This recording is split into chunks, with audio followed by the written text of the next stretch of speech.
এখানে নিচে কয়েকটি শূন্যস্থান আছে, যেখানে বলা হয়েছে দেখো, fill in the blanks with has or have. অর্থাৎ শূন্যস্থানগুলি হ্যাজ কিংবা হ্যাভ দিয়ে পূর্ণ করো। তাহলে এখানে প্রথম নম্বরে কি আছে, আই ড্যাশ এ ব্যাট। এখানে হ্যাজ হবে না হ্যাভ হবে? সেম, প্রত্যেকটা জায়গায় শূন্যস্থান আছে এবং সেই শূন্যস্থানগুলোতে হ্যাজ হবে না হ্যাভ হবে? হ্যাজ এবং হ্যাভ দিয়েই এই শূন্যস্থানগুলো পূরণ করতে হবে। তাহলে আমরা কি এখানে হ্যাজ বা হ্যাভ আন্দাজে বসাবো না আন্দাজ করেই বসাবো?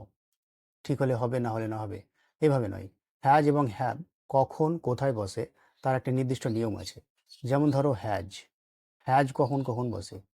হ্যাজ বসে he has, she has, it has. কোনো নাম, যে কোনো নামের পরে হ্যাজ। তারপরে একটি যদি বোঝায় সিঙ্গুলার, তাহলে has.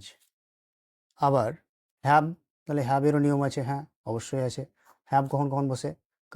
I have, you have, they have, we have. আর প্লুরাল অর্থাৎ একটির বেশি যদি বোঝায় তাহলে হ্যাভ। এবার দেখো, জলের মতো সহজ লাগবে। তাহলে আয়ের পরে কি? I have a bat. এমনি এমনি বসছে না। এবার তুমি বুঝতে পারছো, এরকম যদি কোনো জায়গায় সেই রকম শূন্যস্থান থাকে তাহলে তোমরা নিজে নিজেই করতে পারবে। ইউ, ইউ হ্যাভ, তাহলে ইউ এর পরে কি বসে? Have. You have a doll. Ram, Ram have না হ্যাজ? দেখো এখানে আছে নাম, যদি কোনো নাম থাকে তাহলে হ্যাজ। তাহলে রাম হ্যাজ এ ব্যাগ। হি, হি, হির পরে কি বসে? হি হ্যাজ অ্যান আমব্রেলা, তার একটি ছাতা আছে।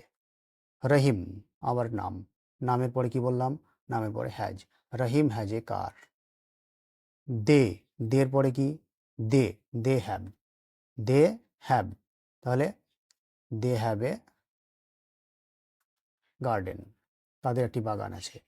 She, she, she has, she has a red shirt, তার একটি লাল জামা আছে। উই, উইয়ের পরে have, we have a pond. তাহলে হ্যাজ এবং হ্যাভ এভাবে করলে একটিও ভুল হবে না। Thank you.